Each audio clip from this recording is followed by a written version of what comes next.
I think we can start admitting the participants into the room.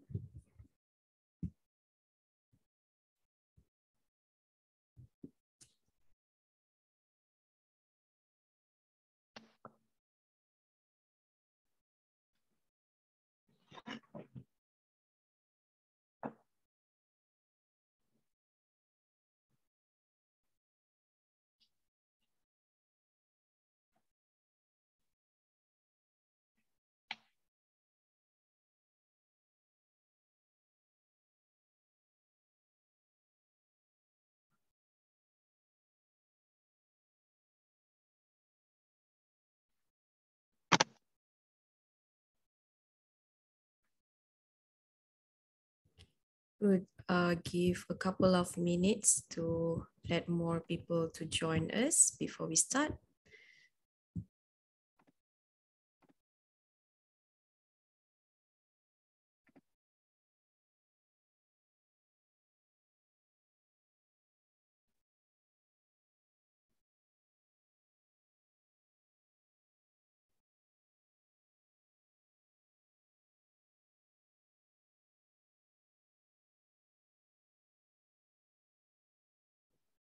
Okay, now is 3 p.m. I think we can start right now. Hello and good afternoon, everyone. Welcome to today's PFP Regional Peat Symposium, Series 2, on the theme Livelihoods on Peat.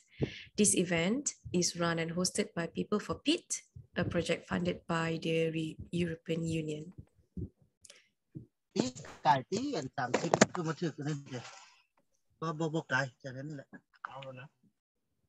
My name is Mariam, and I will be your moderator for today. My role at People for Peat is as the Senior Stakeholder Engagement and Communications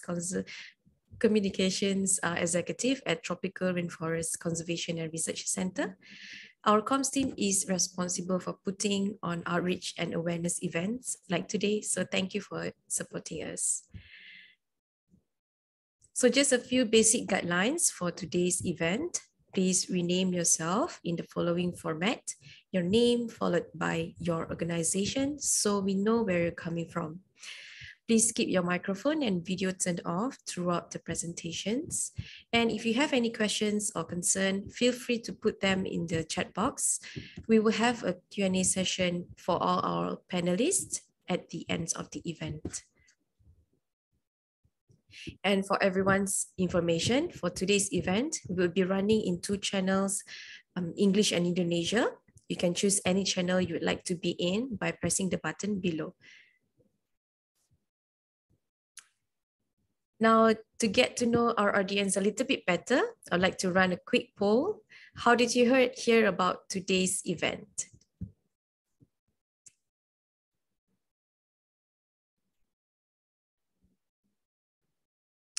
Let's give a few seconds for everyone to answer the questions.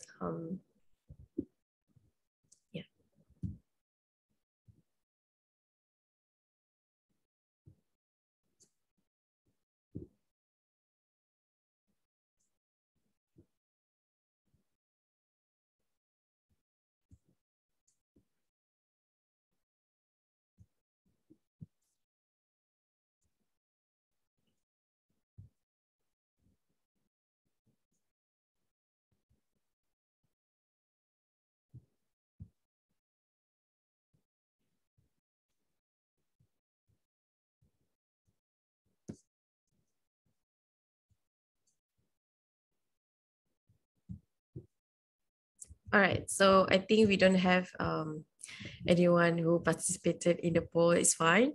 So let's move on to the next slide. So here is next, please. So this is the agenda for today's event. We have a lineup of very exciting speakers coming from Indonesia to bring more light to the topic of livelihood on peatlands. So each speaker will be given about 30 minutes or so, and we will end the session with a Q&A. So stay tuned for that. Let me introduce you to the host for today, my colleague from TRCRC, Adri Hadi Rashid. The floor is yours, honey.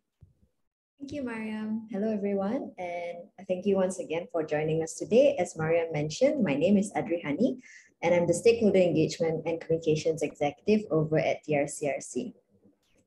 So before we start, allow me to give you a quick introduction to People for Peat, starting with a short video. Just a heads up, it might be a bit loud for those of you who are on earphones. Here we go.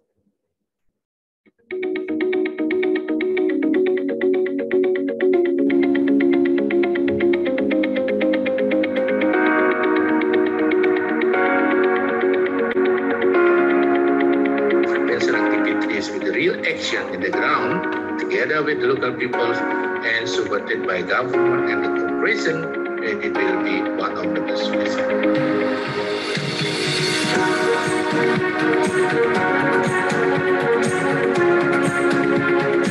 My hope for the Asian peatlands is that there will be more awareness amongst the general public, amongst the government, amongst the private parties about the very important role peatlands play in regulating the climate, in maintaining biodiversity, and in providing an income for local and regional communities. To maintain peatland ecosystem, it is essential to build capacity of local communities, especially in restoration and wise use of peat funds. In the future, we hope to see more businesses on peatlands to operate sustainably. Let's help protect our peat forest together, because we need to set a better future for our children.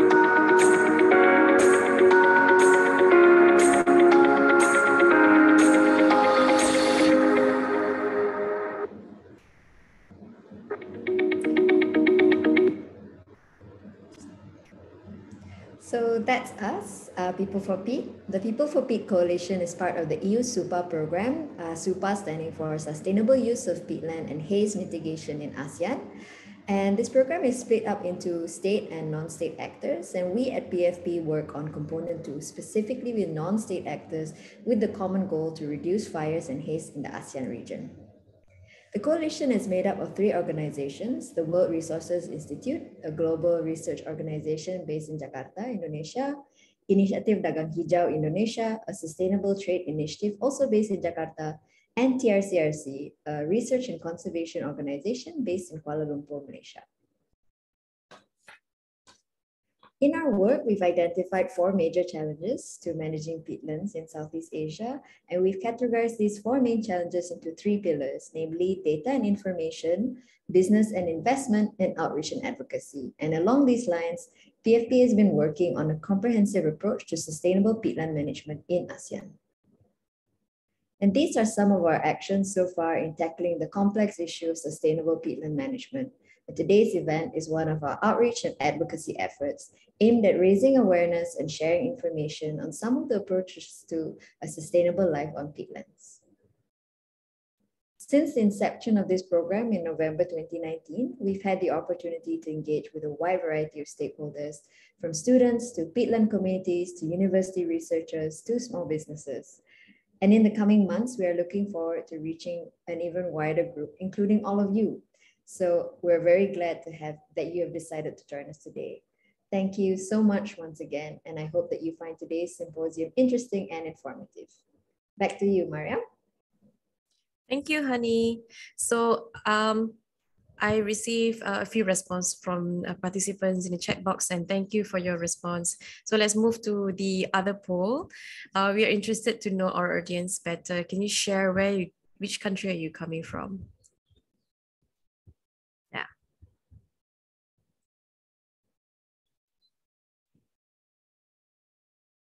So we'll give a few more seconds for people to answer the poll.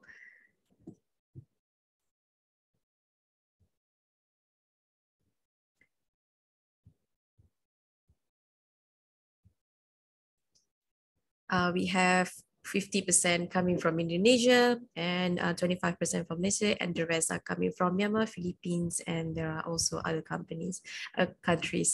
Thank you for participating. So let me introduce you to our first speaker, Dede Purwansyah, the Director of Pesona Kabah Hijau. Pesona Kabah Hijau is a social entrepreneurs coming from Kuburaya, West Kalimantan, Indonesia, who is also the cohort member for our PFP Business Hub accelerator program.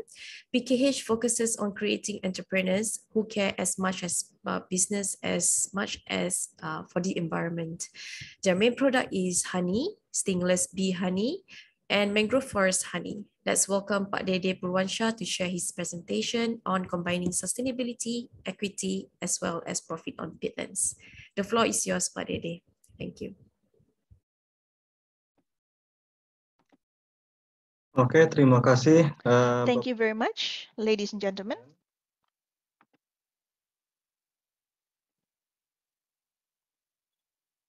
Apakah bisa terlihat? So can you see my screen? Can you see my presentation? Yes, we can see it clearly. Terima kasih atas kesempatan Thank you very much for the opportunity given. diberikan kesempatan untuk It is my honor here to share with you terkait dengan bagaimana sebenarnya konsep about how exactly we apply the concept of a community-based business that is implemented in a social forest and how we balance business profit as well as sustainable management of peatland. And we use the PPI compact approach. terus untuk bagaimana sebenarnya dengan konsep PPI In this case, we use the PPI compact approach while promoting inclusion, etc. We ensure that it's an integral part of our land management protocol, especially in the case of Kuburaya, as well as Varantika Island and other surrounding regions. And first of all, I would also like to inform you that Pesona Kalbar Hijau, or PKH, has the following mission. We aim to develop social entrepreneurship in order to increase sustainability, especially for communities in the surrounding area of forests. So this is our vision. We aim to support sustainability, and we also aim to support green development using the protection, production, and environmentally sustainable schemes. Our mission here is to be able to help the community so that they can manage the areas provided to them via the social forestry scheme. We hope that they can do so independently. And as such, we will also support local enterprises at the village level so that they can develop these green commodities. And there are sustainability opportunities as well that can also be used to support the socioeconomic conditions of the surrounding community. So our goal in this case is to develop a sustainable supply chain, and at the same time, we also hope that we, in this case, will not just be the recipient of markets, but we also aim to educate the public. We want to make them love these local products.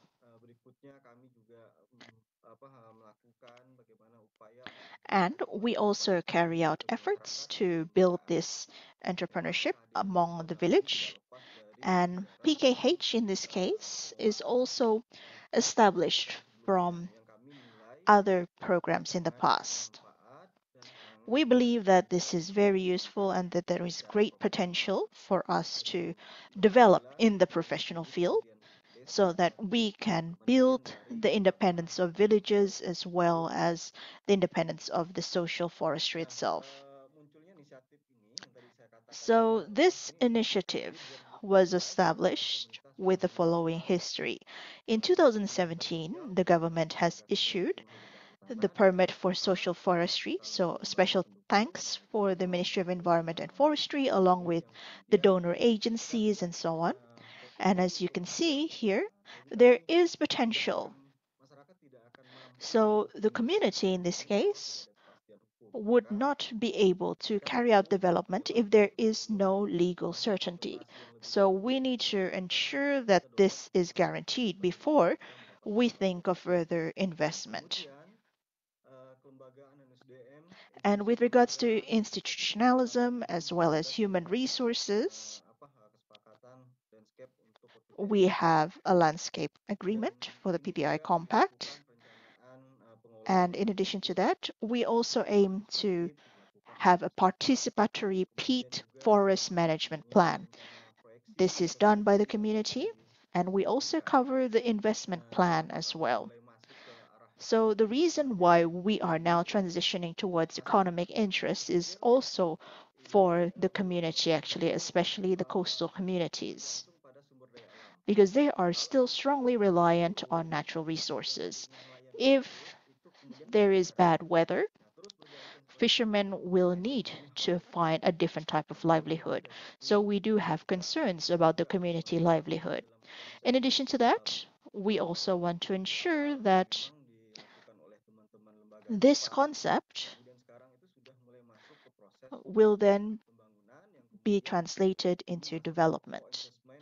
And the next step for that is co-investment. So this is a matter of combining grant and investments. So there are several obstacles here, but it's not something that's impossible. And in this case, we hope that we can also ensure that the community's businesses can also be improved in the future with the involvement of these financial institutions. So we also provide facilitation and support in this case. So if you ask us, is PKH providing support? Well, I would say that we play two roles. On the one hand, we are the facilitator, we are an accelerator, we are an incubator for these community-based products. Now, with the support of various parties, we also hope to be able to improve the management that is done, especially to ensure more sustainability. With regards to our location, we are covering 15 villages, and we will try to explain further about that as well. So we have expanded our coverage from 10 villages to 15 villages.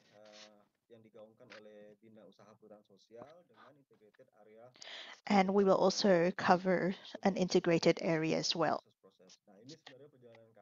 So this was our timeline. So in the beginning, we conducted like a pilot project. We started with a capital of only 500,000 rupiah. We used that to purchase 5 kilograms of honey. And at that time, our goal was to invite them along to rehabilitate the peat forests. And we tried to give them economic incentives in this case, such as the harvesting of honey. And from this process, we then found that this actually creates a sustainable market as well. And in this case, I, as the founder of the PKH, also went back to the field and I found that they are very much looking forward to having a market for this. We try to do some branding, we try to create added value for this product, we try to ensure that the water level is kept minimum so that this product is well accepted by the market. The second stage of this is how we can increase the capital from 500,000 to 5 million rupiah. Then in 2019, we also established a market network. We weren't targeting at that stage the export market, such as Europe, let's say. We were still focusing on the domestic market. However, earlier this year, we have conducted a market survey and we found that actually the local market has high demand for these types of products. But we wanted to also identify what type of packaging and how we can also improve our product. So we also implemented agroforestry. So we cultivated coffee, ginger, various other commodities. And this is a source of pride for us because, as you know, the 2020 was when the pandemic hit. And one of the commodities that was greatly hit by this was the crabs. But at the same time, we also found that there is opportunities for other types of commodities such as sugar and ginger, and we managed to grow despite the pandemic. Then in 2020, we also tried to establish a business entity, or what we usually refer to as CV in Indonesia. The reason why we did not establish a proprietary limited company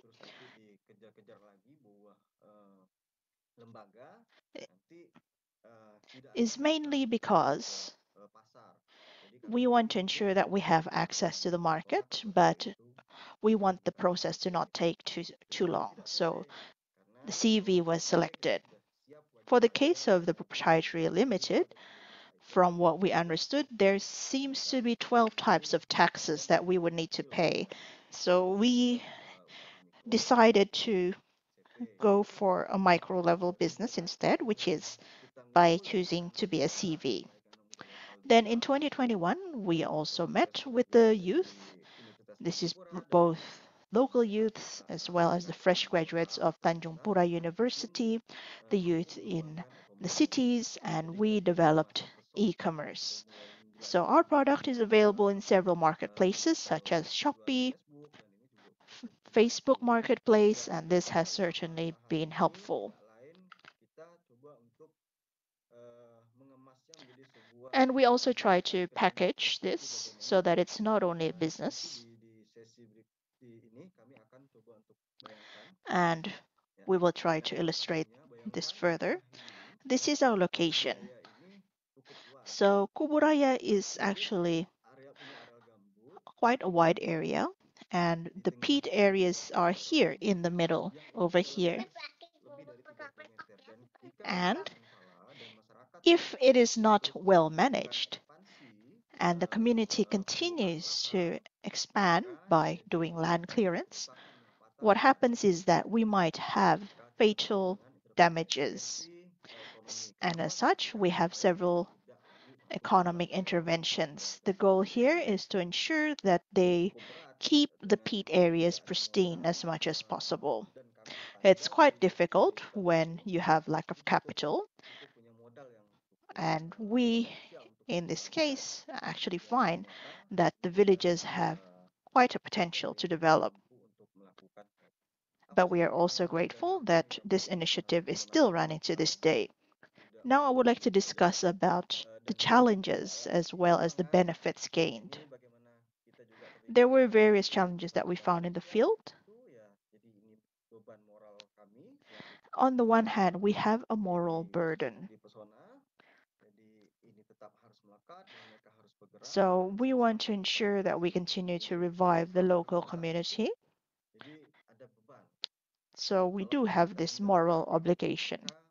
We cannot just leave the community. We have an accountability for them, and they are in some ways also reliant on us.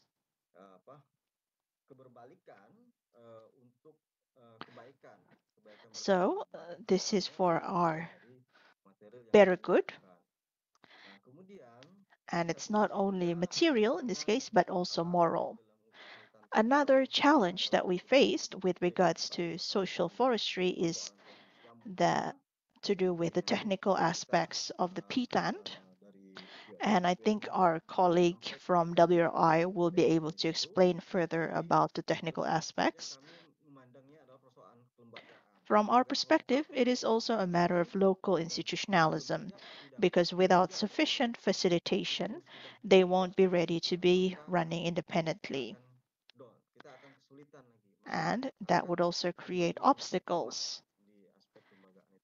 So oftentimes, we also need to ensure that this aspect is also well covered, because that's how we can come up with several agreements And we also want them to contribute towards the sustainability of peat and other areas.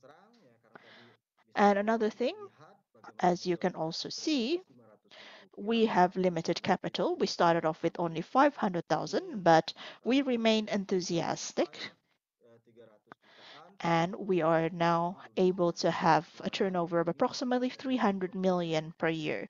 So that's not bad at all, in our opinion, and that has also assisted us in increasing sustainability in the field.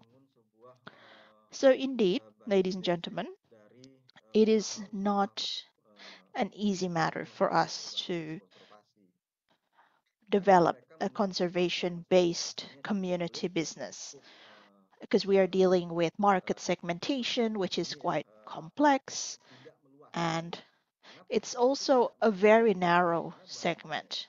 From the market's perspective, they don't really care whether goods come from conservation areas, whether it's a result of environmental sustainability initiatives, and so on. For them, it's as simple as, does it meet the specifications of the market demand or not? And is it suitable with the needs of the community? Therefore, market network in this case is certainly our challenge, especially because I do not have a business background. I am more of a facilitator, and then I try to make some initiatives in this case. So we continue to do networking. We conduct a market survey as well. And the next point is, what exactly will PKH and the government gain? So from the government's point of view, it's useless for them to issue policies if there is no implementation, because there will be no follow-up to that. So in this case, we also want to ensure that things are well implemented, especially post-pandemic. So we have also assisted the micro communities and we also improve the various management measures. With regards to the KUPS, which is the Social Forestry Business Group, they also have received clear economic incentives. So the product is available, the permit is issued, and as such, this has created good value as well for the community. But this is not an easy matter for sure. We have had many obstacles in this process because from the smallholders' point of view, they hope to receive cash. So we also try to include the issue of conservation. And to Sorry. this day, we have approximately 1,000 scoop. Yeah, sorry, Pak So Dede, the slide is actually not moving. Can you go to the next slide? Oke, oke, oke. Yeah, Oke, oke. thank you. Oh, siap. Nah, ini lokasinya. Jadi kalau so this is our location. ini tidak dikelola dengan baik dan So if this area is not well managed, pengolahan lahan gambut yang and if we do not implement sustainable peat management covering 1.300 hektar, ada 10 desa, this type of area, and we have 10 villages as well, along with 5 villages in the second circle, areal pesisir mangrove juga. well, hopefully this gives you an idea of where we are placed. We are placed in the coastal areas, Satunya adalah kelumpang and we need to build livelihood for the community kebutuhan dengan pakan budidaya ini cukup tinggi. Maka because they also have their needs for food itu untuk crops. mereka ngajar And in this case, we also aim to educate them. 2015 itu terdapat 15 In 2015, there's 54 hotspots, di areal lahan gambut itu 342 and this is covering hektar menjadi rawan a peat area of approximately 342,000 hectares. untuk tanam So we have also kopinya bisa encouraged the community to cultivate coffee, then they can also ekonomi. sell that coffee. Tidak lagi buka as an added value product, the goal here is to reduce land clearance, especially land cleared with burning. So the next question is, what are the roles and responsibilities of PKH? We can be a facilitator, we can be an incubator, and we can also link and give access to donor agencies, to buyers, to investors. And we hope that in 2022, we'll be able to boost the investment. And we also encourage the government to come with an agreement on how they will be implementing integrated area development in Kuburaya. Once this is achieved, we can also provide assistance for the LPHD. And once they gain the economic benefits as well as the ecological benefits, I believe it would also give a good contribution to the government and the global market as well. So here we can also see various aspects about finance, economy. It's quite simple for us. If the community has a product, what's PKH's role? Mendorong petani untuk menjaga. The role is to make sure that the farmers can maintain their raw material supplies and to ensure that the production value chain runs normally as well. In addition, we are also trying to focus on the product packaging so that it can be accepted by the market. Previously, the packaging is as simple as this one. This is the sugar in our area. This is Parmo. Initially, they were supported by our colleagues, including by WWF, and then we tried them to develop their market further by packaging their goods better.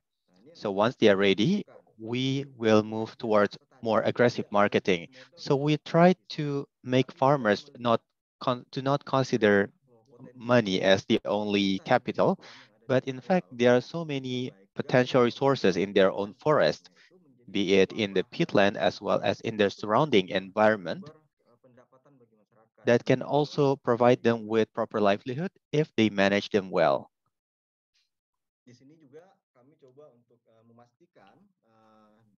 Terkait dengan kepastian pengembangan pasar produk masyarakat hijau. We also try to make sure that their products really fit with the profile of green products. So what do we have to do here? We are trying to profile the products and we try to improve the quality, such as if their packaging used to use plastics, we try to offer them a better one so that they can improve their class and so that they can attract the interest of many customers. In addition to that, we also target the customers, especially the environmental activists and the government, to buy their products.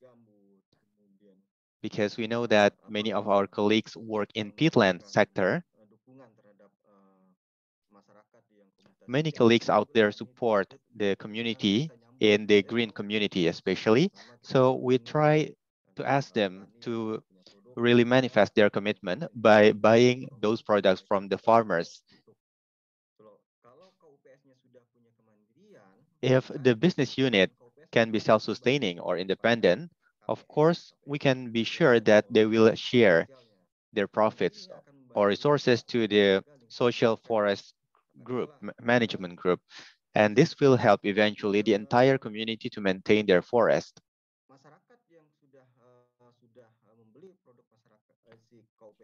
The communities who have purchased the business unit products means the profit must be allocated by 2% by the business unit. So we try to set an example on our own. So when there is a forest or peatland fire, there is always available fund, which is 20%, which is taken from the 20% of each product sales. And then we try to develop the product profile. We If previously the honey is raw, we want to improve this product's quality so that it can be accepted by Javara. If the sugar is not dry yet, so we make them dry. If the ginger is sold in bulk previously, we ask them to make it into powder as well as various kinds of drinks. Even, even for chili, the local community used to get their vegetables from Rasau or Pontianak. Now we want to make it the reversed. We want to make sure that the chili from this area can be the raw material from bon chabe or the chili powder that can be accepted by the modern market and customers. The next one, after we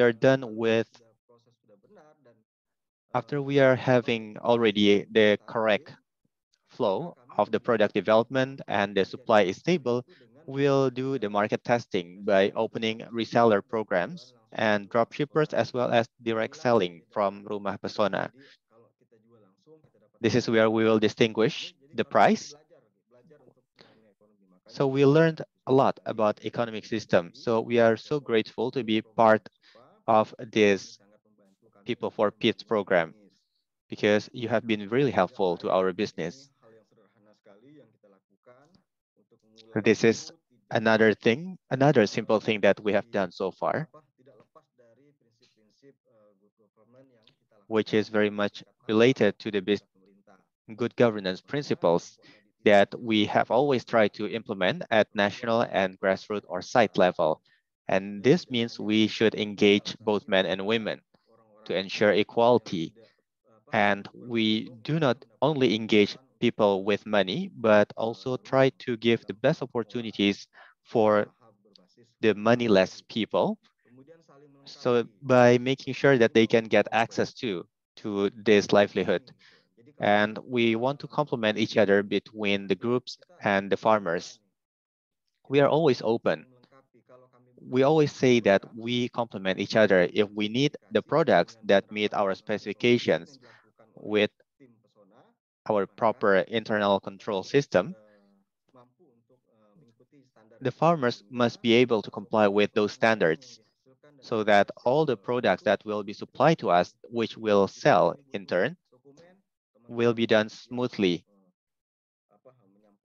On the other hand, if they need documents, we can also help them. Indiscriminatory is also very important. And this means we should not only engage the village heads, but also many other people. Number 8 says about clarity of rights and obligation. The farmers must be clear about what they will get from Persona's program, and they must also be clear about their obligations, which is maintaining their forest or preventing their forest to be burned. And even if the fire still occurs, they should be able to inform us quickly and they should handle it as quickly as possible. And they must also prevent that and prevent the expansion of the fire by doing the quick or smart patrol because they have the money now.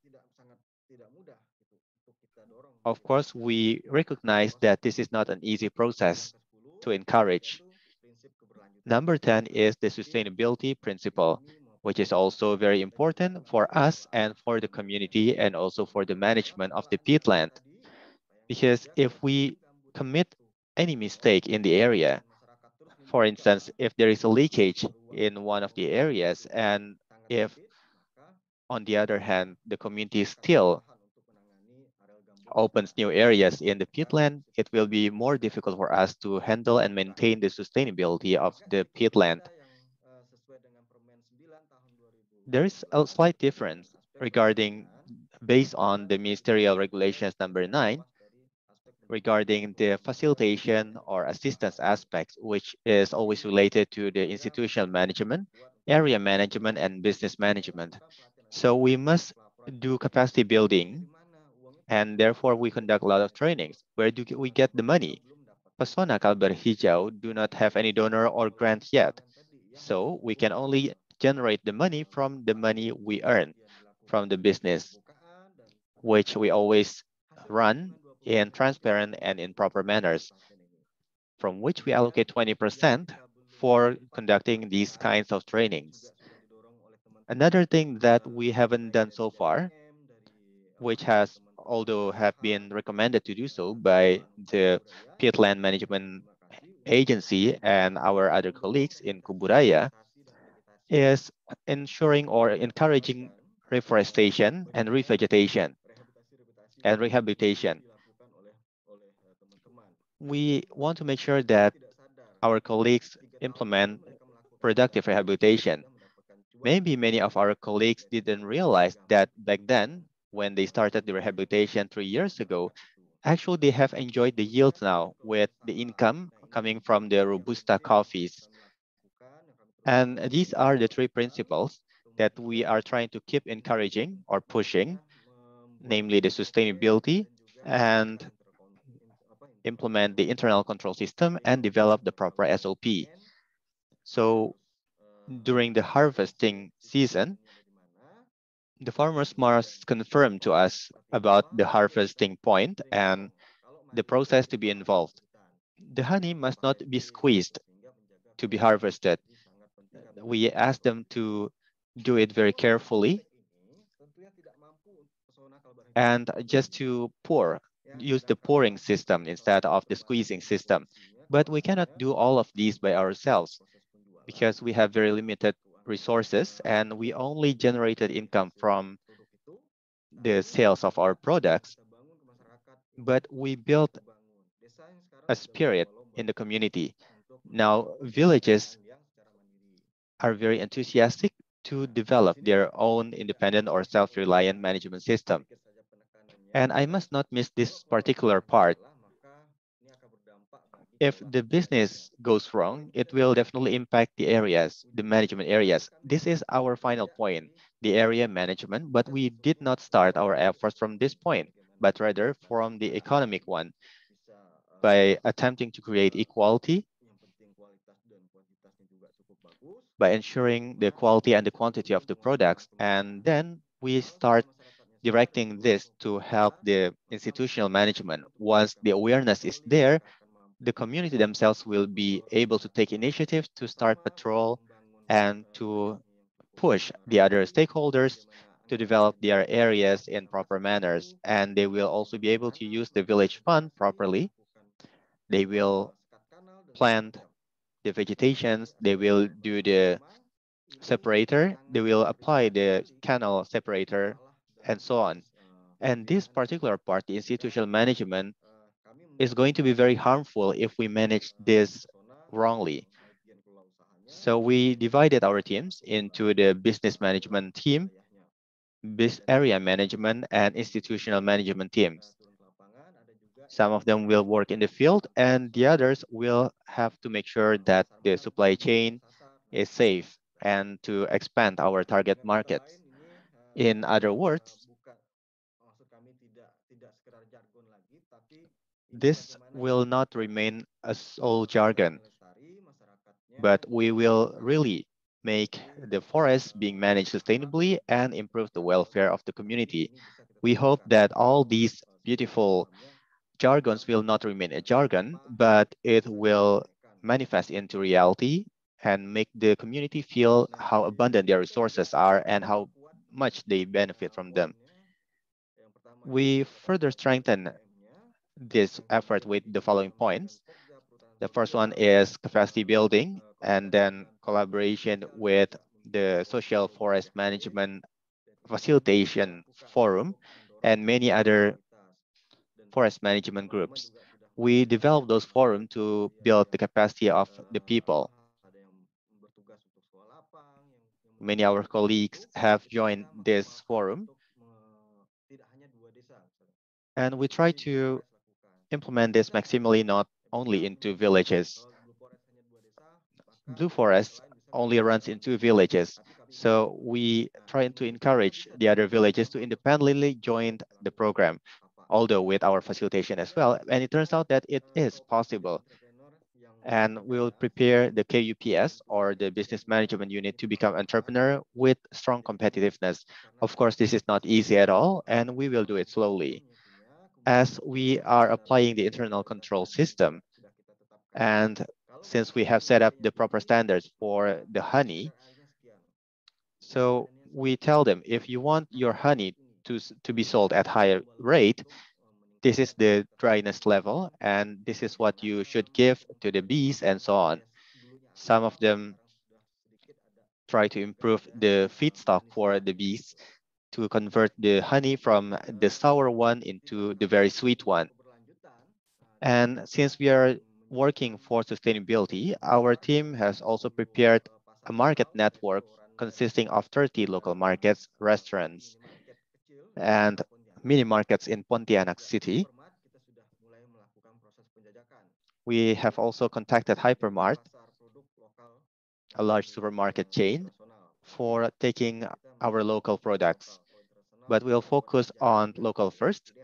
And we have also tried to some degree expanding to international level, but we still connect with our colleagues to help us in doing this. Sorry, Pak Dede, you have another 5 minutes.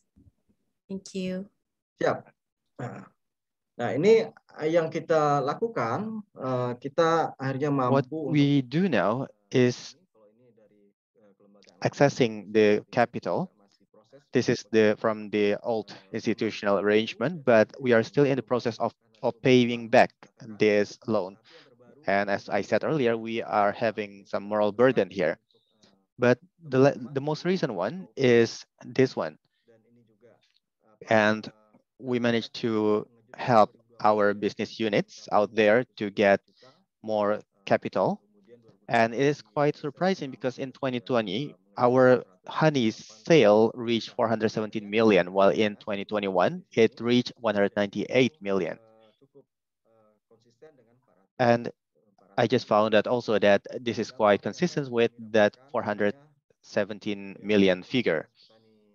The real benefits that we are seeing in the field is, first, farmers' productivity increased up to the standards, and our products have already expanded into our network at local, national markets, as well as international ones, comprising Singapore, China, and Japan.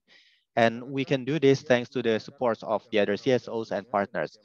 There has been an awareness improvement among the community to take care of their peatland and mesh areas using the protection fund scheme. So now it's quite the opposite that's going on. They no longer wait for us from Pontianak to do the fire extinguishing, but now they take the initiative. And why do we need so many economic alternatives here? Because we are quite aware that we cannot only cover one forest management unit only. If we keep on focusing on one area, it will not be as effective. So we decided to develop other economic alternatives that can help wider communities.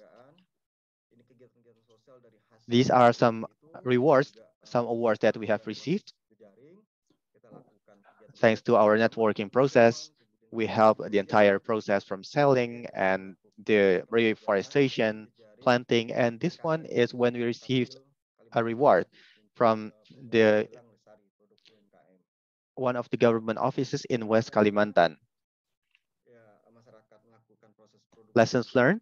First, community spirit in doing production increased and more stable and consistent quality goods and supply, and generating new village initiatives in managing natural resources in the village, as well as creating more employment for the locals.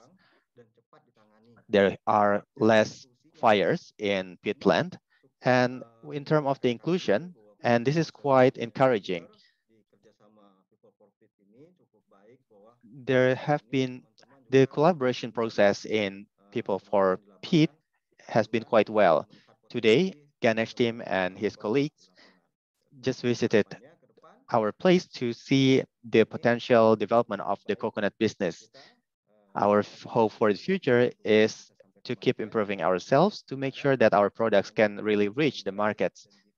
and we are open to open new stores. And if you are interested to join us, feel free to let us know and we can build this together. Thank you. That's all from me. My apologies for any inconvenience. Thanks for your participation and greetings. Thank you so much, Pak Dede. That was insightful sharing. We really appreciate that Business Hub program was able to help PKH, for example, in modernizing the local products so that they can reach a wider market. As a PFP team member, I hope more cohort members will be able to add value to their existing business on Peatlands through the Business Hub Accelerator program. So we have a third poll here, wanting to know your opinion on how important it is, the role of peatlands in sustaining the biodiversity. So let's give a few seconds for everyone to answer the question.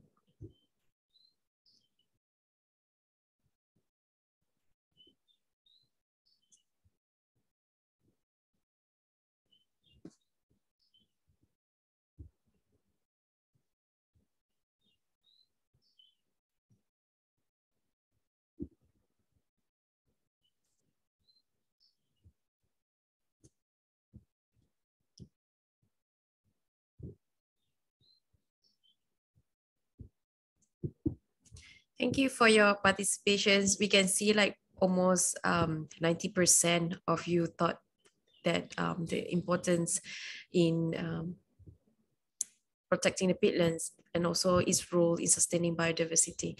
So let's move to the second speaker. I would like to introduce you to Pak Eko Budi Priyanto, coming from Wetlands International Indonesia. His role in this organization is coordinator of wetlands restoration and community development. He has over 20 years of experience in wetlands restoration. So today, Pak Eko will share about veggie aquaculture and its significance to the community in tropical peatlands. So let's welcome Pak Eko. Thank you.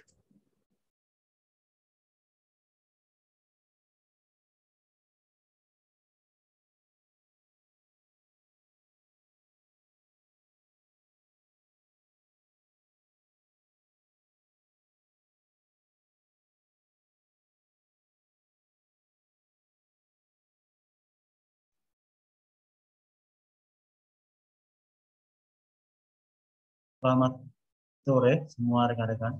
Good afternoon, everyone. Can you hear my voice loud and clear? Yes, loud and clear.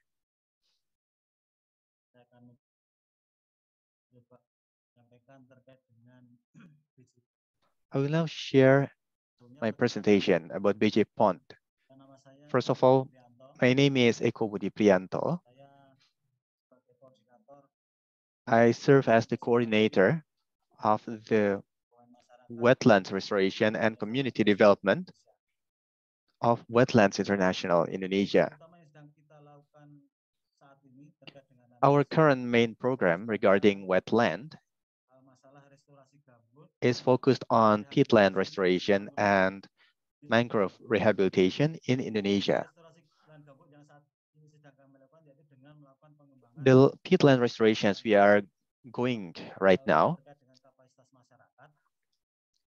goes hand in hand with the community capacity building to make sure that they can help the peatland restoration in the ways that can also help their economy and in sustainable manners.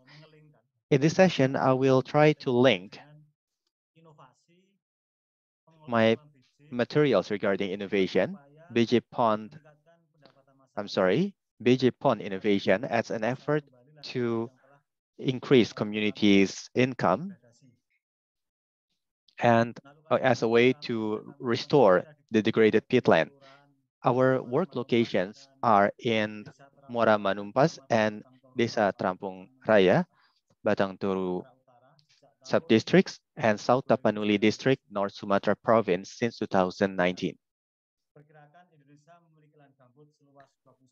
Indonesia has 21 million hectares of peatland areas, which is about 30-something% of the entire world's peatland. And it also constitutes significant part of Indonesian land mass area. Peatland also serves as the storage or parking lot of water because it is quite thick. It can absorb 10 to 15 times of water of its original weight. In fact, most of the peatland composition contains water. During the rainy season, the ecosystem will absorb the water so that it will not spill out and cause flood to the surrounding regions. During the dry season, it acts as the reservoir or water storage for the local community. Tropical peatland exploitations, such as development or cutting down of the trees, or even worse, the conversion of the peatland function will decrease or remove the functions of the real peatland. It will not only stop the drainage function, but furthermore, it will also reduce the level of the surface. During the dry season, the drainage will go slower and it will lose its ability to store water so that the land will be prone to fire.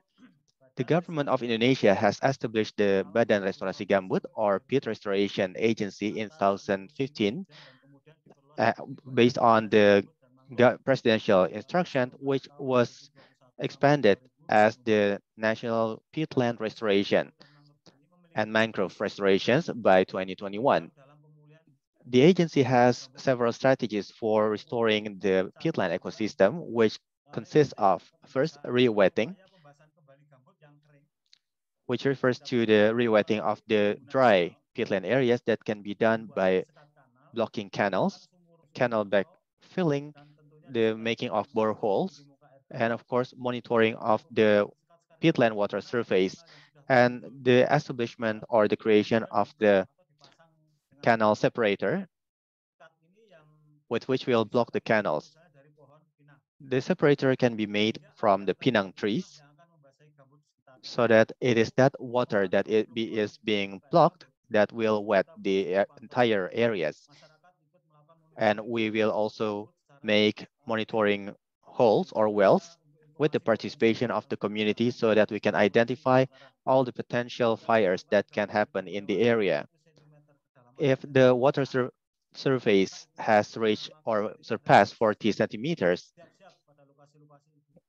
those locations must get prepared.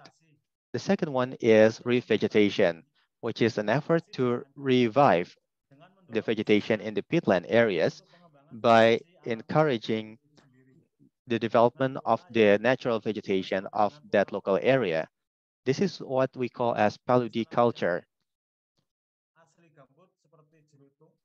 So we focus on revegetating the area with the local vegetation, such as jalutung and other types of plants, as well as with other plants, such as some fruits, and with the proper drainage. And the third one is revitalization, which is a program to develop alternative livelihood for the community to encourage them to practice sustainable economic activities. As our colleague, Pak Dede, earlier mentioned, there are so many potential economic activities to be implemented in the area that will not contradict with our efforts of restoring the peatland. There are also some references regarding the restoration of peatland with the integration of R1, R2, and R3.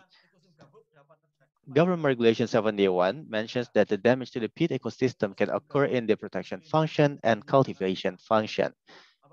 The protected function peat ecosystem is declared damaged when there is artificial drainage, exposure of pyrite and or quartz under the peat layer, and or the reduced area and or volume of the land cover. while peat ecosystem cultivation function declared as damage when the water level on the peatland is more than 0.4 meters below the peat surface, and or exposure of pyrite and or quartz under the peat layer. In the regulation number 16 of the Minister of Environment, the damage criteria can also be generated from the results of spatial analysis confirmed by field survey activities or field checks. As further information, Indonesia has been member of the Ramsar Convention through the Presidential Decree number 48 of 1991, which incorporated the National Park of Jambi with 162,700 hectares as the first national park in Indonesia in Jambi, which has the unique characteristics of mixture between mesh area and peatland, which is located in the eastern coast of Sumatra. Now, we will talk about the rewriting of the peatlands, which is done to mitigate fire risks as well as climate change.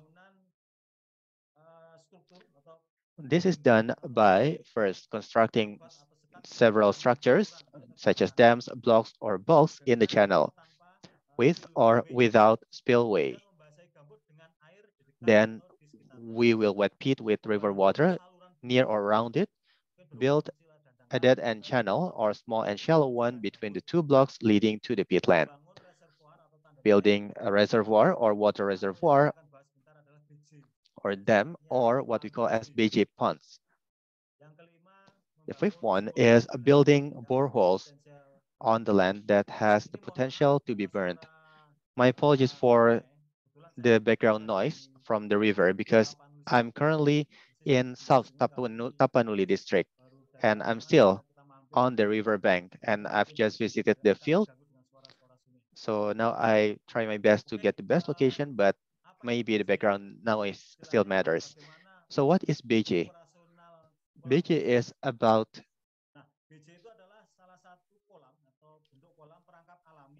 BJ is a natural fish trap pond that was made by the people in the peatlands as a local wisdom. It was started in South and Central Kalimantan, which was done by the Dayak people.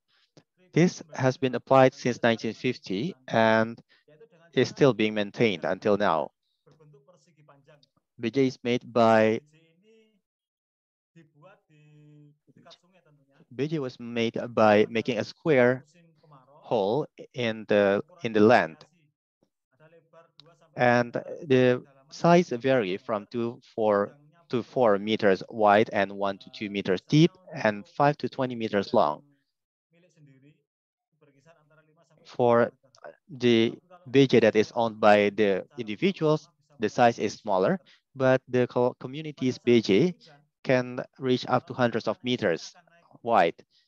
During the rainy season, BJ's surface will be filled with rainwater and overflow the river water around it if it floods. During the dry season, when the river water surface goes lower, it will go to the lower areas such as the river or the BJ pond to save themselves from the drought. The fishes that will go through this flow will be captured and they will not be able to return to the river. During the dry season, the areas around BJ is quite dry and the water will be isolated and trapped. And it is during this time you can start harvesting the BJ. Some of the fishes that will be captured in the BJ pond are blackfish and cork, catfish, betok fish, sepat fish, tambakan, and others. The betok or sepat or catfish and others are usually sold alive or in fresh condition, while the other types of fishes will be sold in salted form or smoked form. One BJ pond can produce up to 1 ton of fishes per year. because the harvesting is done once a year during the dry season. The selling price quite varies as well, depending on the type of the fish.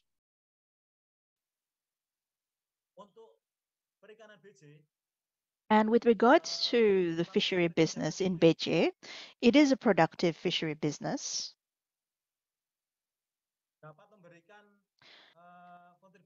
And it can also contribute significantly to community income.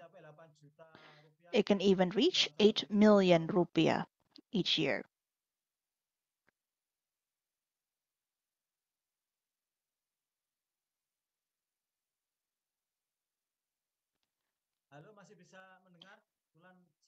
Sir, can you hear me well? Because I think I'm having some internet connectivity issues. Okay, thank you for confirming. So I will go back to the previous slide. So I would like to also continue. So this is an annual business, and it also provides annual savings for the people. So how can BJ, in this case, save peatlands from fires and save them during the dry season? We can see here one example of the BJ. You can see from the image here that we have some canals here, and we use this to build the BJ pond. And we can also use this as a reservoir. So when needed, we can also use that as a source of water for fire suppression. And in this case, we can also use it for various purposes, as you can see here. We can also prepare some innovations as well here for the BJ pond. For example, we can have some floating nets. We can optimally utilize it. And we will also be discussing further later on as well on how this BJ pond can also be prepared accordingly with the various canal blockings that is available.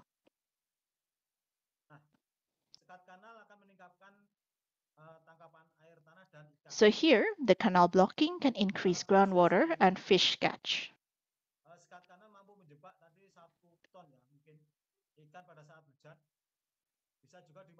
And here, we can also see what other utilizations is possible.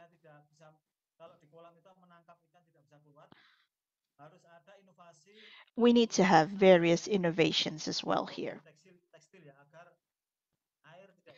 Or we need to have geotextiles. So in this case, the wetting is done as well, and we can also reduce incidents of fires.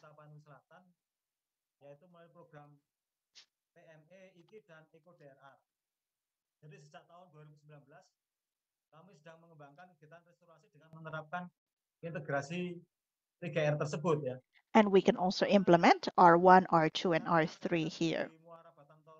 So for example, our location is in Muara Batang Toru, and there's also another village here in Kuala Manumpas sub-district. So we also work together with several dozens of farmer groups. And you can also see here the conditions available in this area.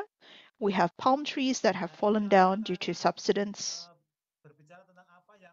And we will also be discussing about what is done in North Sumatra, specifically in our village. So we integrate the floating net innovation. This is a development from a previous concept that we have in Kalimantan. So you can see here on the top left an example of this floating net innovation and how it is applied in the canal blocking areas.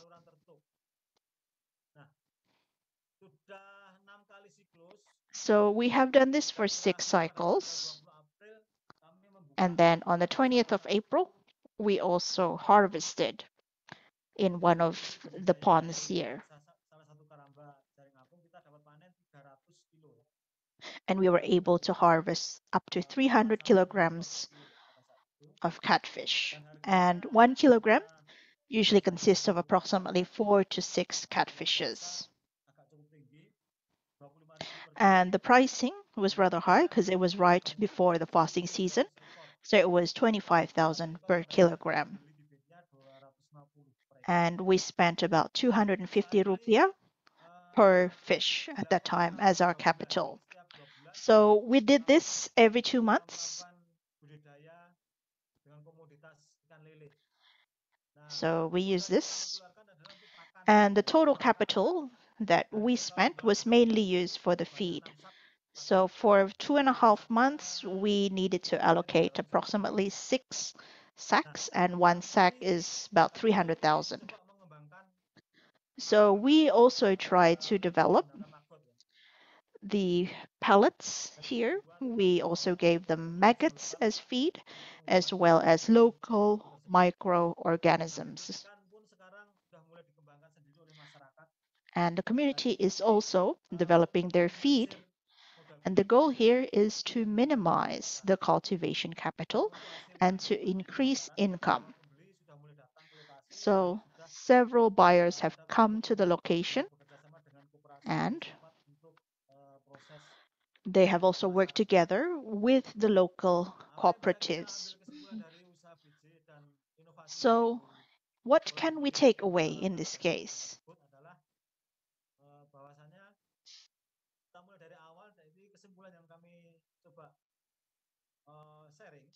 So this is also what we try to share here. And in this case, peat can have depths or thicknesses more than 3 meters. And ideally, we use canals as well in this case. This type of model can be used as the Beje pond. On the other hand, for the case of peat ecosystems with a cultivation function that has a thickness of less than 3 meters, the canal blocking that have a spillway and peat soil water level of a maximum of 40 centimeters from the peat surface. So as much as possible, we should try to increase the number of Beje ponds, especially where there are canal blockings as well, because this will support the re-wetting function. And it can also reduce the water flow and water speed to the downstream area.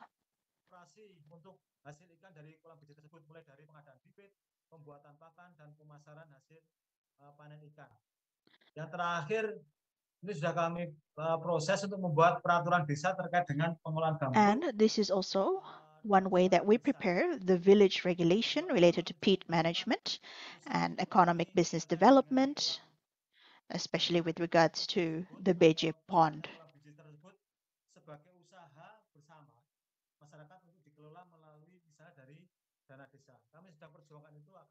So we try to do this via the village funds. So this is more or less some sharing from our side as well.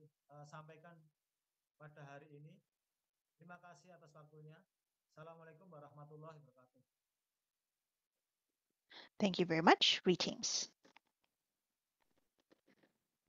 Thank you very much, Pak Eko, for your sharing. Beje is indeed a safe and traditional method of fishing in peat water. We hope this practice can be replicated in other countries, especially in the ASEAN region. So this will help in the efforts of achieving a sustainable peatland management. So we have come to the final poll. Let's move to the next slide. Who do you think is the most responsible for mitigating flood risks on peatlands?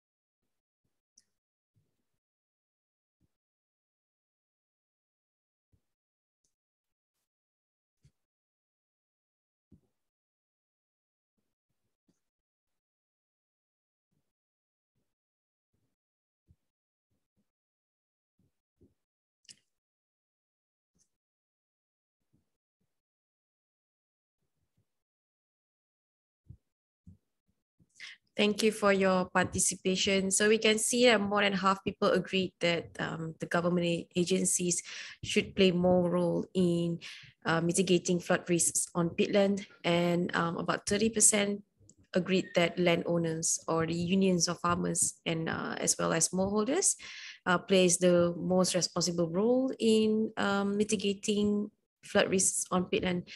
And finally, a small portion of Research Institute. Thank you for your participation in this poll. So let's move to the Q&A session. We have received a few interesting questions from the audience. I would like to start the first one from Mr. Ilham Abla, my colleague from PFP. Surya will read the question for interpretation. Thank you. Ya, soalan dari Pak Ilham So Amla. this is the question from Pak Ilham. So Pak Dede, how many percent of the community are taking part in your initiative involving honey?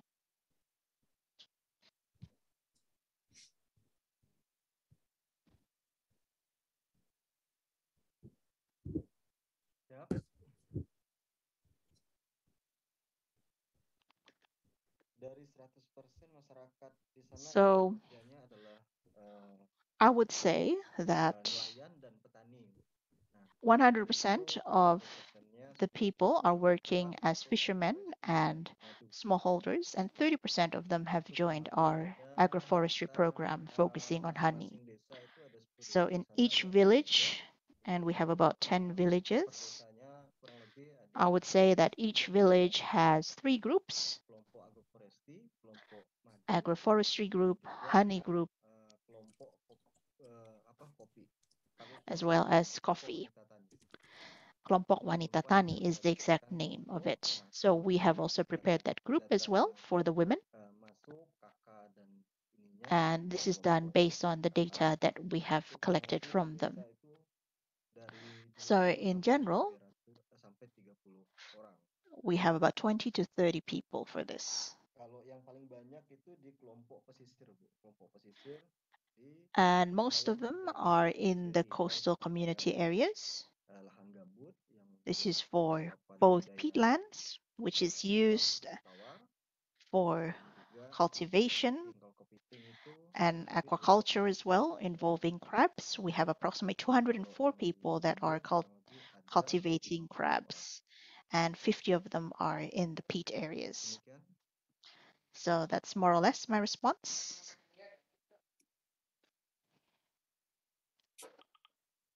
Thank you, Pak Dede. Yeah, let's hear the other questions from Ms. Dayang Nusakina binti Musa from UPM Malaysia. So for the next question.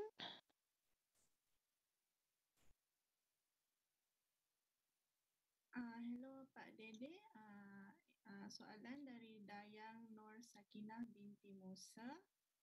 So this is the next question. University UPM Malaysia. From UPM Malaysia. Adakah program ini salah Pak satu Dede, prevention method? is this program a prevention method to reduce the incidence of forest fire in peatland? Thank you in advance. Terima kasih Ibu Surya. So thank you, Surya. Jadi untuk ini memang ada intervensi baik yang kita namakan. So there are indeed interventions. So we've also involved various parties to carry out interventions in the peat areas. One of them is the BLGM. So we added that. And within the canal blockings, well, first of all, it can be used to store water. So we also want to maintain a certain water level for these peatland. And at the same time, we also wish to be able to carry out agriculture activities. So when there are any disasters, because there is a certain time limit that we are dealing with, but hopefully we will be able to limit the damage that is caused if, let's say, the canal blockings then are no longer fully functional. And in addition to that, we can also cultivate fishes in the ponds. So some former ponds are also used for ecotourism here. So that's more or less my explanation. There is basically technical intervention indeed. And the second thing, we also involve the academicians in this case, especially the forestry program at Untan. So we hope to be able to have a scientific contribution as well, so that the canal blockings can be maintained, and we can also determine what type of commodity would be most suitable. So we don't work alone, but rather we also involve other colleagues that are well acquainted with this topic. Then we come up with a sketch, and we also encourage those who do rehabilitation to use multiple commodities, not only a single commodity, like for example, coffee. And we hope that we can also assist in this process. We have jambu mente as well as avocado. So in 2 years, this type of commodity can grow well, and that also gives us some land cover. And by the 3rd year, harvesting is possible. So we try to develop this as well in Sungai Jawi. That's where Pak Effendi is. He is the head of the village. And we encourage them to also allocate a budget as well to distribute the seeds in this case. So we then prepare the seeds that they can then plant. That's all, Surya. Thank you. Thank you, Pak Dede. So for the other colleagues here, if you have any questions, you can also use the raise hand feature. And you can also have follow-up discussion with Pak Dede if you wish. Thank you, Pak Dede, for your response. We have someone who has question, perhaps. Pak Hasbi, you can unmute yourself. Terima kasih. Saya Hasbi Berliani. So thank you. My name is Hasbi Berliani. I am from Kemitraan, based in Indonesia. Thank you, Pak Dede, and thank you, Pak Eko, for the presentation. I think it was an excellent presentation. I would like to ask 2 things to Pak Eko. The first is Beje, as far as I know, is indeed part of the local wisdom in South Kalimantan and Central Kalimantan. And I think GLBA in this case has also introduced this to the local communities in North Sumatra. So what I'm interested in is about the process of introducing the BJ system to the village community in North Sumatra. And has economic calculations been carried out on potential agriculture using the BJ method?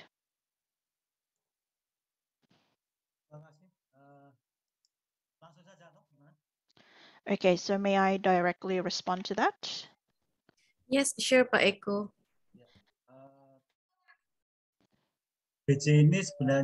So, indeed, BJ is a local wisdom in Kalimantan.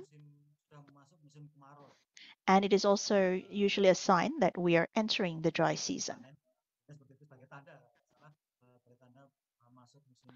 So it is a sign for us that we are about to enter the dry season.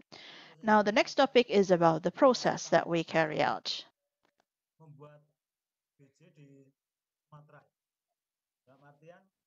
So we cannot establish BJ in just any location. For example, in Sumatra, it would be very difficult for us to do that because there's a lot of palm oil plantations. So we need to also consider the land availability. But what we try to do is to motivate the community. They basically understand that BJ is an innovation that is usually established among the canal blockings.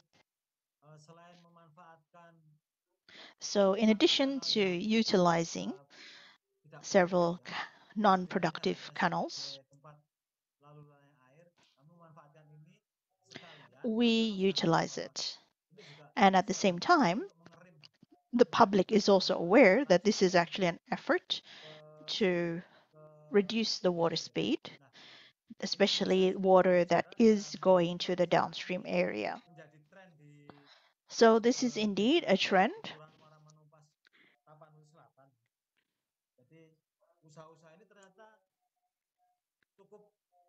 And this is actually quite a prospective business. So this initially started off as a business for fishes, especially catfish, and then we try to increase the efficiency by utilizing maggots as feed. So we try to use natural feed in this case. But with regards to detailed analysis, we only did a simple analysis indeed. This is to build the BJ pond, or let's say the karamba as we call it.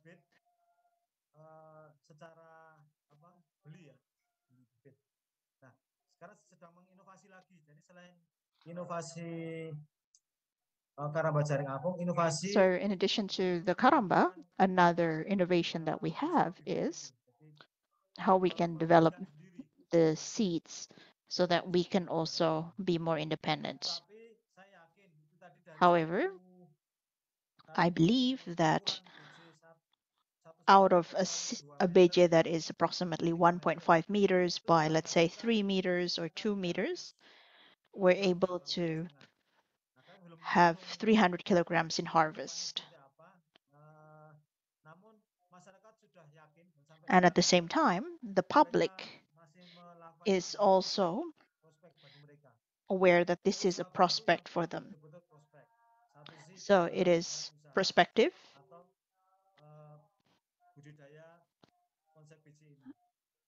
And indeed, we can develop the BJ system further. And at the same time, the community in North Sumatra is also now aware of various commodities that can be built in other types of ecosystems, like Jelutong, for example, with some wetting that's possible, especially in the swamp areas. So we have several monitoring points as well. And we also monitor the Jelutong that we have planted, and we found that it could reach 2 meters in approximately 2 years. So in this case, the community is also analyzing what is happening in their ponds. So let's say 6 months ago, what was the effectiveness of the rewetting?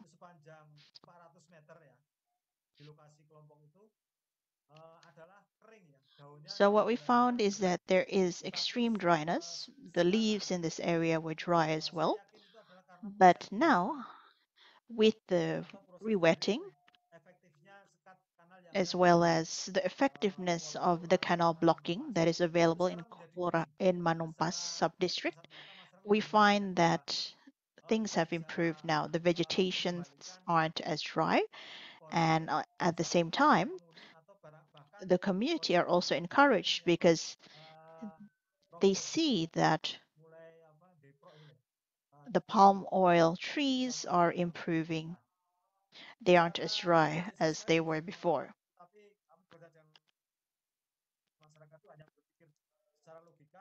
So basically, the community also use their logic based on what they see in the field, and we also try to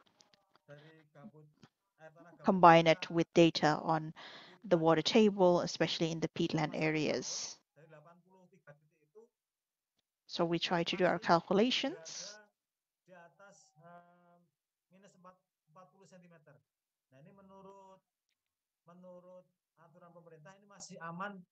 So according to the government, it's still safe from a forest fire point of view. And the community also acknowledged that nowadays there isn't much that we can also do with regards to improving the canal blocking.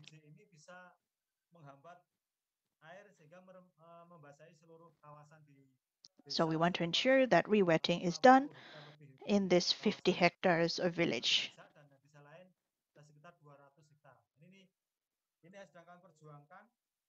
So this is what we are trying to work on. And basically, we won't be able to gain maximum benefit without any legal framework. So we are also preparing village regulations with regards to peat management. So this is one of the regulations that has been issued. That's all from my side. Thank you. Thank you, Pak Eko. I think we have another question that is quite interesting for you to answer, which is from Rafiq Book. Have you ever considered in carrying out any social research regarding engaging communities in peatlands restoration that can enhance social capital? Thank you.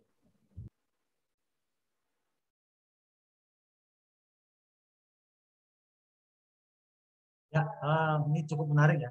This is an interesting question. We always work together with the community, who is part of the farmers groups. So far, we have around 35 farmers groups in these two villages. We expect them to become our agents to convey the social messages to the other people there. For instance, just a little example. Let's say we install early warning systems in several spots. At that time, the local people didn't know yet whether their land condition was dry or wet.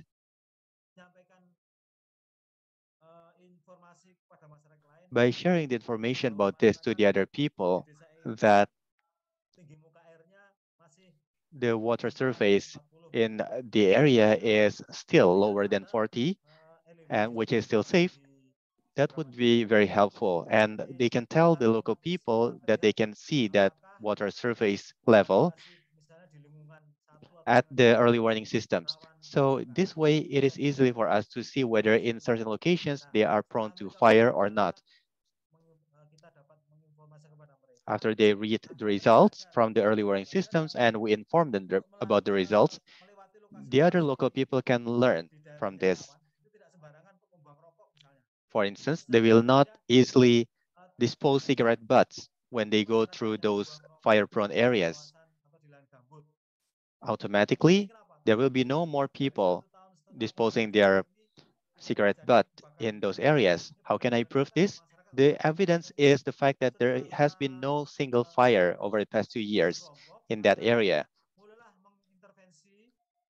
The community is also allowed to do intervention as a group through the village regulation.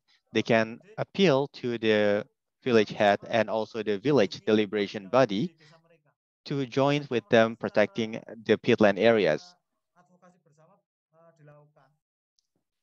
So they can do collective advocacy naturally, and the local community will also support them, of course. How can we build the peatland aware community? So basically, in the beginning, all the community will replicate what the company has done so far, which is burning the peatland before they plant the palm oil. But now there is no more person, no more locals who still burn their land for agricultural purpose.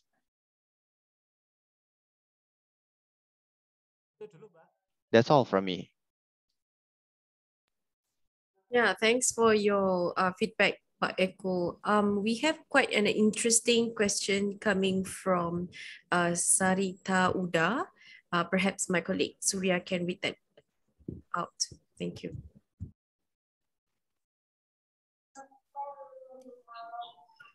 Ya, soalan untuk Pak Dede ya dari Sarita A Uda. question for Pak Dede from Sarita Uda. Could you please share with us about how to select the vegetations or the plants for the land, the peatland? Do you choose the jambu mete, for instance, or the others? Do they need to be dried first or not? Ya, terima kasih Bu. Thank you for the question. Ini kami berikan dengan kontur sesuai dengan kontur We decided about what plants to be planted there based on the land contour and the position of the peatland itself. In the dry land part, during the rainy season, it will be wet. But during the dry season, it will be extremely dry, and the vegetations that will prevail there will be some kind of vegetations that will bring no benefit at all to the farmers. But we cannot let the acacia, we cannot remove completely the acacias that grow naturally there, but we combine them because the acacia is useful for the bees, but we also combine this with avocados and jambu mete. Currently, the peatland area is dry, but for the wetland area, we suggested the locals to plant taro or talas, so not only paddies.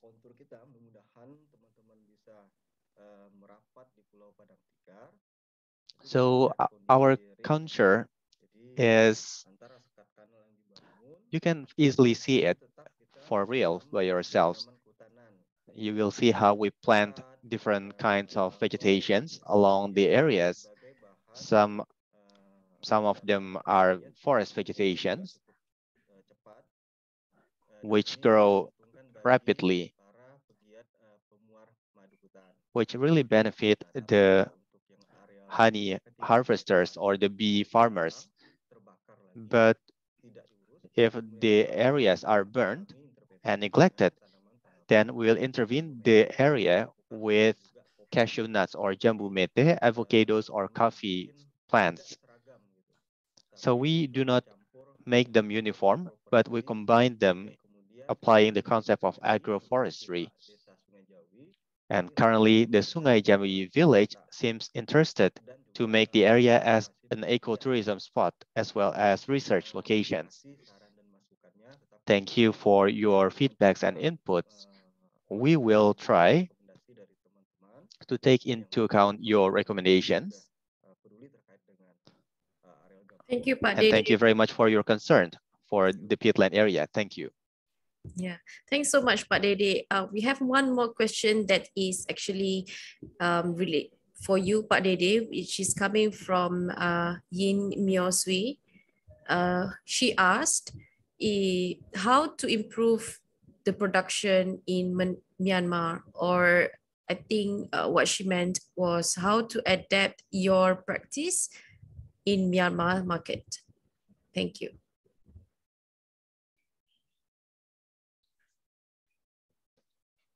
Terima kasih untuk yang kita belum lihat. Thank you. But the thing is, we are not aware yet about the Myanmar condition.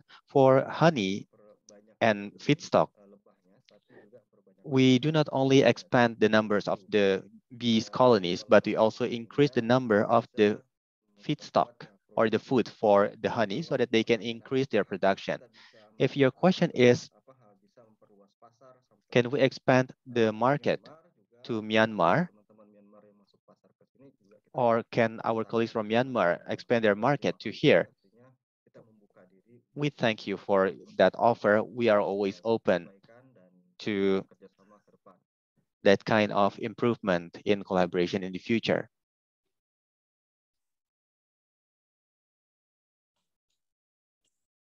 Thanks, Pak Dede. Yeah, I think this is a very interesting opportunity for you to explore perhaps in the future. So we have another question that is related to BJ. Back to Pak Eko, perhaps this question can be read by my colleague coming from Bayu Vita. Ya, soalan untuk Pak Eko dari Bayu. The question for Pak Eko from Bayu Vita is, if I'm not mistaken, BJ is seasonal. So it doesn't work the entire year. So can this serve as the alternative livelihood for the local people? Thank you, Pak Eko. Thank you. BJ is an annual business,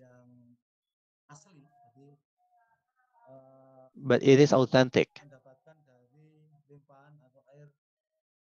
Originally, it only gets water from the flood or heavy rain.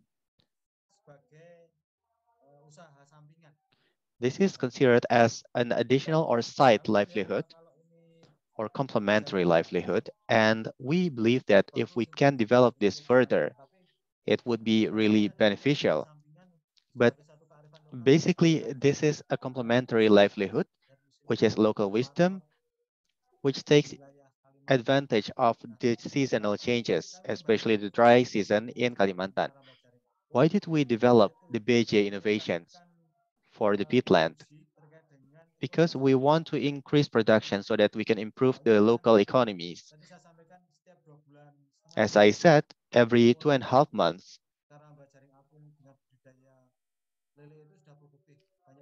the catfish aquaculture has been productive.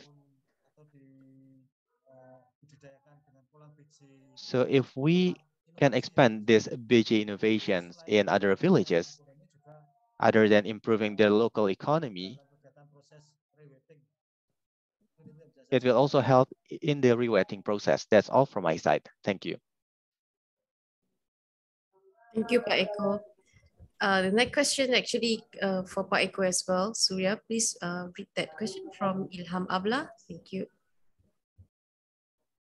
Ya, Pak Eko dari Ilham Abla. Pak Eko dengan The question from Ilham Abla. By getting the surface level of the groundwater higher, doesn't it kill the palm oil roots? Thank you. This has been the topic of discussion with one of the palm oil companies in Muara Kapuas. They are also worried because initially they encroach or open up the land for planting palm oil, but in fact, they are quite lucky because after we put the separator or blocking, just an example of our beneficiaries. On the right and left sides of the canal, they have been blocked. And then their palm oil starts to become green again. What does it mean? This means that the palm oil will return to green after the re-wetting.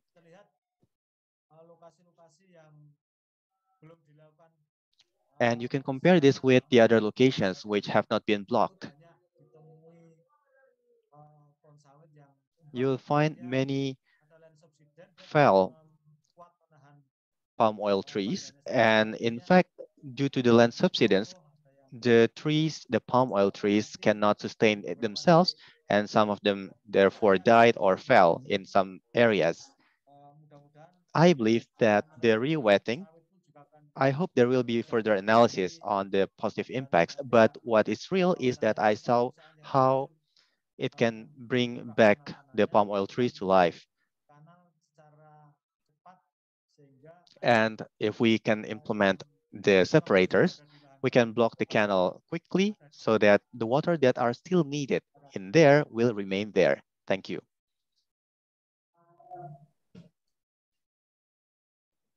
Thank you, Pak Eko, for your answer. We have another one, quite technical question coming from Pak Nyoman. Surya, you might want to read that question. Ya, kepada Pak Dede, soalan dari To Nyoman Pak Dede, there's a question from Bapak Nyoman Surya di Putra. apakah masyarakat menerapkan penggunaan Do the local people apply the tikung di lokasi ternak lebah? in the bee farming locations? Does tikung help preventing fire in the peatland? Thank you, Pak Eko. I'm sorry, Pak Dede. Terima kasih. Ini sebenarnya kami Thank you. belajarnya itu tikungnya itu dari We learned about this tikung or bend Danau Sentarum. from our colleagues from Danau Sentarum. Memang kami melakukan studi dan pelajaran bersama dengan teman-teman. We conducted the study together with our colleagues in Danau Sentarum, and they taught us to make the bend or tikung, and this has proven very effective for peatland areas because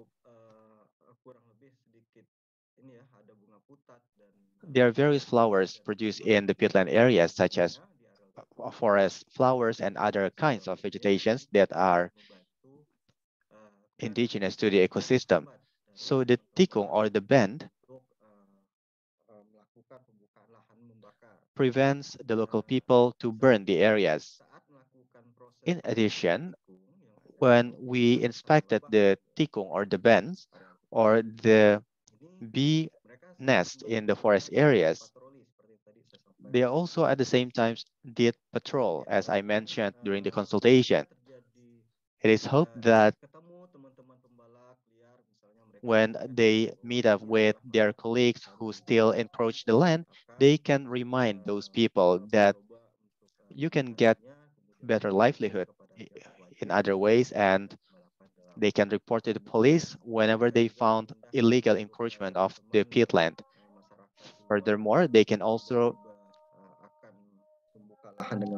inform the other people, especially those who want to burn the forest. They will tell them that it will disturb their business or their band and the bee business. And therefore, we try to make the so-called FPIC, an interesting FPIC that can attract the business groups of the local people with the people doing the land management. Dari hasil masyarakat sendiri, tapi kami So this is not an indigenous learning process, but we took them out to Danau Sentarum to learn about the technique and we implement in our place. Vice versa, the Danau Sentarum people also started to plant the lulut. So they learn from us in this matter, so we do exchange of knowledge. Thank you.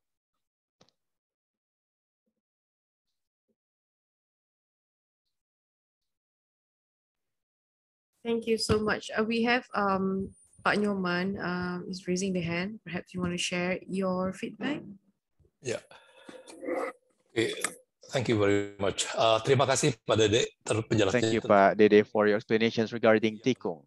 This is indeed an interesting option that we implement in Danau Sentarum. Hopefully, this can be replicated in other places, not only in West Kalimantan.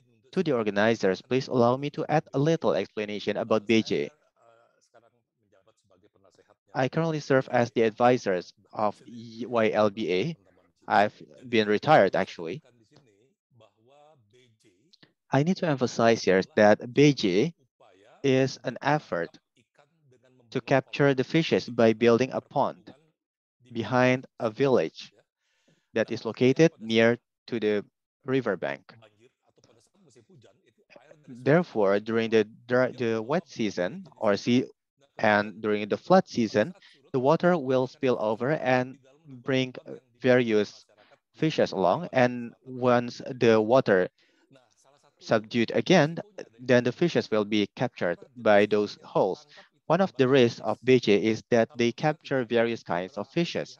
if we are not cautious in managing the BJ, it will ruin the biodiversity of the fishes because all kinds of fishes will be trapped. So it is true if somebody says that it is an additional income, but it can also serve as a saving. So when the fish is trapped, they will not harvest everything in one day. They will be raised further in those BJ ponds and will be harvested gradually until the end of the dry season. And when the rainy season starts again, another supply of BJ fishes will come again. Pa Eko explained about the floating net karamba or trap. We want to make sure that the local community will understand about the benefits of peatland rewetting. Peatland rewetting can be done by blocking the canals in the peatland areas. If the local people do not see the benefits of that, why do I have to block the canal? What's in it for me? So we are trying to explain to the community by doing this blocking that by blocking, we are containing water and therefore we can raise fishes. So cultivating fishes in the floating net is similar to Beji, but it's different. In Beji, we really dig the pond, but in floating net, we are just implanting the caramba or the trap in certain areas. This way, we integrate the efforts of peatland restoration, which is rewetting, with economic activities such as the catfish farming, for instance. In Beji, the fishes are captured naturally, but in Karamba Apung or floating net, we will put the fish seeds or fish seedlings immediate intentionally to the water. Now, the question is whether it will beneficial for the community or not. Currently, the cost of the livestock is one of the main problems of the floating net method. Sometimes the cost is surpasses the benefits. So now we are trying to farm maggots or black BSF. So we managed to produce maggots in massive amount to replace the artificial pellet or feedstock to be given to the catfishes in floating net, hoping that we can press down the cost of the feedstock for the catfish. And we can also grow the maggots using the household trashes or garbage such as the kitchen waste, including fruits and others. So we don't want to put additional burdens for the local people because that is not our main goal. Our main goal is not about the catfish, but rather how to ensure that the peatland remains wet. Pa Ilham asked earlier whether this method will not rot the root of the palm oil tree. We have to refer back to our initial concept that peatland is a very huge water container. Every 1 hectare of the peatland area will have a very long canal, up to 300 meters. We try to calculate this, especially when it is located in the palm oil plantation areas, which has large size of concession, which means if we keep disposing the water, the peatland will subside. It will be oxidated and the land or the soil will subside. Along with the declining of peatline surface, it will disappear someday. It can disappear not only because of being burned, oxidation, microbiology, as well as being washed out. It will be also compacted and so on. So if I can answer this honestly, whether the palm oil business in the peatland areas is sustainable, I personally will definitely answer no, it will not. Why? Because the surface will keep subsiding. So feel free to choose. Should we keep allowing those canals to dispose the water so that the very dry peatland will easily be burned and subside? Or should we block the canal so that we can maintain the existing water? Because if we can maintain the water, the subsidence in the peatland areas can be decreased. To reduce the subsidence in the peatland area, we have to maintain the groundwater table. Business in the peatland area can be a bit more longer. It doesn't mean it will be sustained, ya. Tidak mesti dia akan sustainable, nggak bakal. Jadi percayalah, sawit di lahan So gambut trust me, peatland palm oil plantation will not be sustainable. Thank you. Thank you, Pak Joman. I think that's one of the challenges in finding the balance to co-manage and also coexist with the palm oils, and also keeping the peatlands to be sustainably managed. We have another one person coming from UPM. Mr. Yang, would you like to share your feedback? We actually have 5 minutes left before the end of the event, so let's give Mr. Yang an opportunity to. Thank you. Yeah, right. Thank you so much. So my name is Dayang. I'm from University Putra Malaysia. So I'm a PhD student that doing peatland fire research. So I was actually so interested and thank you for both speakers that giving a very good actually sharing. So I'm actually interested in the what just now. I'm sorry if I pronounce your name wrong, Pak Nyoman, yang berkenaan dengan with regard to the canal blocking. The canal that existed right now actually contributing to drying the peat, especially in the agriculture area, or do you think that we need to construct like another canal to protect the groundwater table in Pitt? Because I understand the groundwater table Pitt is very important. So that it would not like lead to like smoldering fire inside the peatland. So adakah sesiapa yang mungkin boleh memperjelaskan? Is there anyone who can explain further about this? Not understand like do you mean by the existing agricultural canal or canal for fire break purpose? Yeah. Thank you. Okay. So I just shared my document. I wrote an article, not really article, a very thick report that I developed 2-3 years ago, based on the lesson learned on the peatland restorations that conducted in Jambi province. Yeah, it was very thick. Please download if you like it. I just said a few minutes ago. So actually, no matter whether the canal is built on the plantation area or in the agricultural area, so all canals in the peatland area, it has a very negative impact to the peatland. Why? Because by nature, peatland is a wetland ecosystem. Yeah. So what does it mean? Peatland is a wetland ecosystem. Pak Eko has explained already. The amount of water, the fresh water actually being stored in the peatland is huge amount. Yeah, that's a natural characteristic. So what's happened now?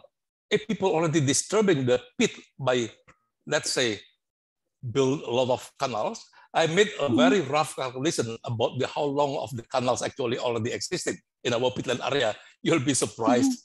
You go from the Earth to the Moon, maybe go back and forth more than 10 times.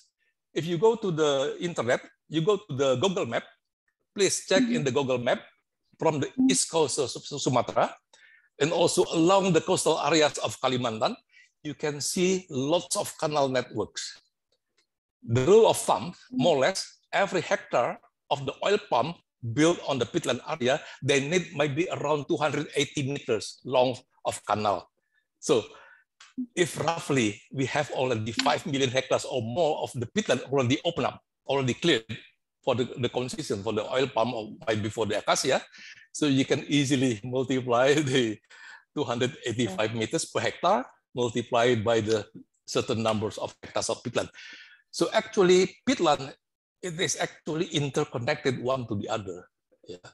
What we call it the PHU, the Peatland Hydrological Unit, or the peatland landscape. If you try to maintain the peatland at a certain area, but do not really bother the activities which is located in the same landscape, I mean, this kind of effort will be useless. Believe me. Yeah. Why? Because we've been working in the peatland area for more than 20 years already. Yeah? So actually, peatland is a very fragile ecosystem. Once it is already disturbed, already converted to whatever, it is a matter of time the particle itself, the organic particle of the peat itself will be disappeared for sure. Because it's organic matter. It's already buried, maybe in some areas in Sumatra, maybe about 4,000 years old ago, but in some areas like in West Kalimantan, more than 20,000. Yeah. So it is a matter of time. This peat material will be disappeared. Yeah. And then we did some simulation study in the Rajang Delta I think in Malaysia, in Sarawak, I think, because of the canal construction, and then it will create a lot of flooding. Because I saw there was one question in this discussion, but who should be responsible with the flood? So I should clarify here, flood will always be there. It's getting worse, especially when the peatland it is located not far from the beach, from the coastal areas. Yeah. So for the time being, the flood it is because of the capacity of the peatland to store water already disturbed. Yeah. So the area it will be inundated. Yeah. So one day, you know what happened? Like in Rajang Delta in Sarawak, in many coastal areas in East Sumatra. So one day, once the peat materials has been disappeared or gone, so it will be replaced. So what kind of thing to replace? Seawater. Seawater will coming in because most of our peatland area located along the coastal areas. They are not very far away. And then the height above the sea level in average might be less than 30 meter above sea level. So if all the peat materials already gone, yeah, because of this conversions into the oil palm or others, fire, repeated fires, whatever, and then it will be replaced. What to replace? Water. So water will be replacing this kind of ecosystems. I have already visited quite a number of big concessions in Sumatra, and I was shocked. Many of them already, the peat material itself already gone. Yeah. And the oil palm plantations already leaning. Many of them, they're becoming unproductive. So once the land already subsided, already inundated, already flooded, it becomes unproductive. The question, who should be responsible? My answer, the concession holders. Because they are the one who already get the benefit. They got the benefit already, yeah, before the peat disappeared. But when it disappeared, who will get the impact? The impact will be the local community who live in that particular area. So I hope I will answer your question. Yes, thank you very much. You're very much, actually, I couldn't agree more for whatever you're explaining, and very good explanation for such a student like me. I hope that, doakan saya untuk bisa melanjutkan research on the peatland fire. So I hope to be able to continue research on peatland fire. Yeah, thank you so much, Pak Nyoman. I think this is a very alarming message coming from you. I think we have come to the end of the session, and thank you so much to the speakers as well as Pak Nyoman to share your feedback to the curious audience. So don't forget to sign up for the upcoming symposium and the upcoming workshops. The links to the events will be shared in the chat box, and the workshop will be featuring our panel of experts, Raza Aziz. He is from Malaysia. This event is a bit different from the symposium. It will be more interactive, and you will have more opportunities to ask direct questions to the speakers. So do share it with your network, and see you there. But before we leave, I would like to remind you that the PFP ASEAN Peatland Photo Contest is still running, and we have received some impressive entries. Do visit the link given in the chat box to learn more about the contest, and feel free to share it with your friends. And thank you once again, everyone, for your continued support. I see a lot of regular faces, regular names. Kindly fill in our post-event survey to receive your e-certificate of participation. Your view is very valuable to us and will help us to improve our future events. Thank you, and don't forget to follow us on social media to receive updates from People for Peat. And thank you. Have a great day ahead. Thank you very much. Thank you. Bye. Thank you. Bye. Bye. Thank you. Bye-bye. Oke, thank you. Terima kasih semua. Thank you.